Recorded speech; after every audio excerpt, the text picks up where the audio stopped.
ప్రార్థనలు అనేటువంటివి వ్యర్థమైన ప్రార్థనలు మన జీవితాల్లో ఉండకూడదు. ప్రభుకి ఇష్టమైన ప్రార్థనలు చేయాలి. 5వ అధ్యాయం 14వ వచనం చూడండి. మొదటి యోహాను పత్రిక 5వ అధ్యాయము 14వ వచనం చూడండి ప్రియులారా. ఆయనను బట్టి మనకు కలిగిన ధైర్యం ఏదనగా, అట్లడుగు సార్, అట్లడుగు. ప్రభువా నిశ్చితానుసారంగా నాకివ్వు నాయనా, నిశ్చితానుసారంగా నాకివ్వు ప్రభువా. నా ఇష్టాలని కొట్టేయి, నీ ఇష్టానుసారంగా ఇవ్వు. ఈ దినాల్లో చాలామంది వచ్చి నా దగ్గర అడుగుతుంటారు, అన్నా నాకు మంచి మంజీరా వాట ఉండేది, ఇంగ్లీష్ మీడియం స్కూల్ ఎక్కడుంటుందో అక్కడ నన్ను పోస్టింగ్ అయ్యన్నా. నువ్వు దేనికి వచ్చినావురా పిచ్చోడా? నువ్వు సేవకు వచ్చినావా, సావుకు వచ్చినావా? నీకు రిజర్వేషన్స్ ఎందుకో?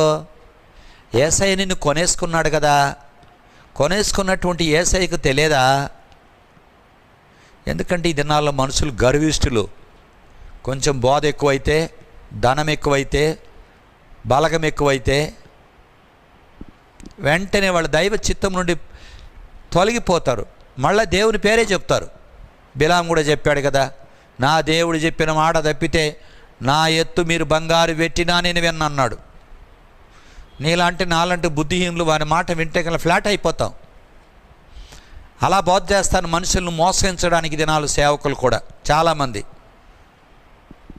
అంటే నేను కూడా అదే సేవకుడు అని చెప్పి అనుకుంటే అనుకోను, నాకేం అభ్యంతరం లేదు, అనుకుంటే మంచిదే.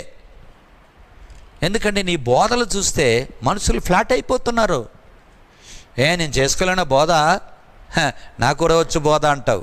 ఒరే పిచ్చోడా, నీకు కాదు బోధ, దయ్యాలకు కూడా బోధవచ్చు భయ్, దయ్యాలకు కూడా బోధవచ్చు. నేను చెప్పమంటే చెప్తాను, నీకు లేఖనాలు ఎత్తి చూపిస్తాను. ఎందుకు కంగారు పడతావు? బోధ చేసినంత మొత్తం పెద్ద హీరో ఎవడు కాదు. ప్రభు చిత్తంలో ఉండాలి. ఆ ప్రభు చిత్తం కోసం ఎదురు చూసే వ్యక్తికి సొంత ఇష్టాలు ఉండవు. No own desires. ఎక్కడ పంపించాడబోతా. అదే దైవజనుడు భక్సింగ్ గారు ఆ దినాల మొదటి తరంలో ఈ సహవాసంలో సేవ చేసిన గొప్ప గొప్ప వాళ్ళని అందరినీ కూడా ఆ రీతిగా తర్ఫీదు చేశాడు. దైవజనుడు అరవిందం గారు ఎప్పుడు చెప్పేవాడు, బాబు నా జీవితంలో నేను పడిన కష్టాలు ఇంతంత కాదయ్యా అన్నాడు. ఆ సిక్కులు ఆయన ఉన్నాడే, సిక్కులు ఆయన ఏమి సిక్కుల్లో పెడతాడయ్యా అంటే అన్ని సిక్కుల్లో పెడతాడు అన్నవాడు. ఏంటి దయా లేదు, కనికరం లేదా ఆయనకి? నా భార్య నిండు చూలాలతో ఉందయ్యా కడపలో ఉంటే ఒక రాజు వచ్చి, brother Aravindam go to Guntakal for ministry tomorrow అన్నాడు. నేనేం చేయాలయ్యా, నేనేం చేయాలి చెప్పండి? నిండు చూలాలతో ఉన్నటువంటి నా భార్యను తీసుకొని మరుసటి రోజు గుంటకల్కి ఎగాను. ఆడి ఏమి ఇల్లుందయ్యా, తాటాకులు గుడిసింది. లోపలికి వెళితే తల తగులుతుంది. చూడండి ప్రియమైన వారలారా, ఈ దినాల్లో బిల్డింగ్లు ఉండాలి. నేను 1000 మందికి 2000 మందికి బోధ చేసాను. చిన్న మందకు మేము వెళతానా, నేను చిన్న చర్చికి నేను వెళతానా, కావాలంటే ఇంకో దుకాణం. అరే పిచ్చోడా, ఈ దుకాణాలు 10 పెట్టుకో, ఎవడొద్దన్నాడు నిన్ను. 10 దుకాణాలు పెట్టుకో, ఏమైంది? ఎవడు దాని గురించి కంగారు పడతాడు?